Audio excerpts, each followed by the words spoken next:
Greetings, ladies and gentlemen, and welcome to this latest edition of Read T-Pass, where I take old stories I've narrated and update them to modern audio standards. This particular story is called Recreational Activity, written by LgFatherAnthrocite. The couple sat in the room, totally relaxed and smiling. They had clearly been through this before. Lerret knew that he was dealing with a couple of professionals. He went over the itemized list of equipment the inspectors had found. A cutting tool with long fiberglass handle, a dozen metal spikes, several small containers of liquid combustibles, trioxane cubes, several small folding blades, a packet of compressed chemical tablets, enough preserved food to spend weeks in hiding, some sort of portable collapsible shelter, rope. Lerret was certain these two were up to something.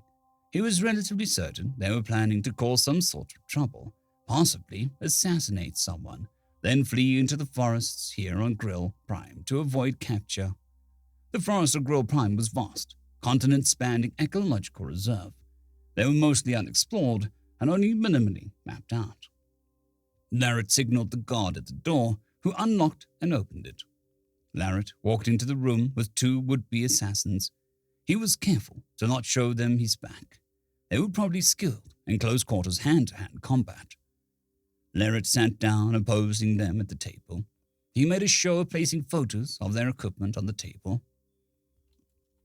They remained calm and smiling as Lerret finished and situated himself at the table. "Who is your target?" Lerret asked. The two creatures began to make strange battling sounds. Lerret sat back, afraid the noise might signal the start of some attack. The guard outside looked through the glass to make sure everything was okay in the room. "Look," said the larger of the two, "we came here to camp in the forests of Grill Prime. We heard the place was totally unmapped. We wanted to go check it out." The large alien started to bare its fangs, a gesture that repulsed Lerret. "If you are here to explore the forests, where's the rest of your equipment?" Lerret countered the suggestion that they would go explore in continent-spanning forests with only a few tools. It would take much more equipment to properly measure and mail the terrain in the forest. "We aren't going to go far into the woods, just a few miles. The compact in my pack should be able to get us back to the city when we're done. Actually, if you bring me my compact, I can show you pictures of our last vacation." The smaller creature was speaking this time. Its voice was of a higher pitch than its partner's. Lerret gestured to the guard, who stuck in his head. Lerret requested the compact. The guard nodded and left the room. Lerret was sure there was a ploy, but he was determined to make sense of all of this. "If you are here for recreation, why do you bring weapons?" Lerret asked. He pushed forward a couple of photos on the table. "Those aren't weapons, they're tools. The hatchet is good for cutting firewood, and the pocket knives are handy for all kinds of stuff. Stripping small branches from a stick, slicing food, cutting rope," said the smaller one. "What of the liquid fuel?" "It's for our camp stove to cook with," said the larger one. "These metal spikes?" asked Lerret. "Stakes to hold down our tent in the wind. These are fire starter cubes, water purification tablets, so that we can safely drink water we find. A tent, preserved food, and rope," said the smaller one, pointing at each item in the photos and naming it. The guard opened the door and handed Lerret the compact. He laid it on the table. The smaller creature entered a security code and then called up the stored images on the device. There were hundreds of images of the two aliens surrounded by trees, in small watercraft on rivers and lakes, climbing up rocky escarpments. "This is Yellowstone on Earth," said the larger one. There were pictures of them in a valley full of enormous crystal spikes, in a cave with more crystal formations, and swimming in an underground lake bordered by stone and crystal. "Hiplik 7's Crystal Valley.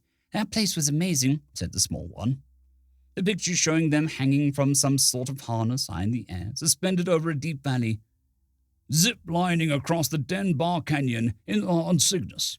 The larger one bared its teeth at the smaller one, and the smaller one took the larger one's hand, bearing its teeth back. Lerret gathered his documents and took the compact back, then left the room.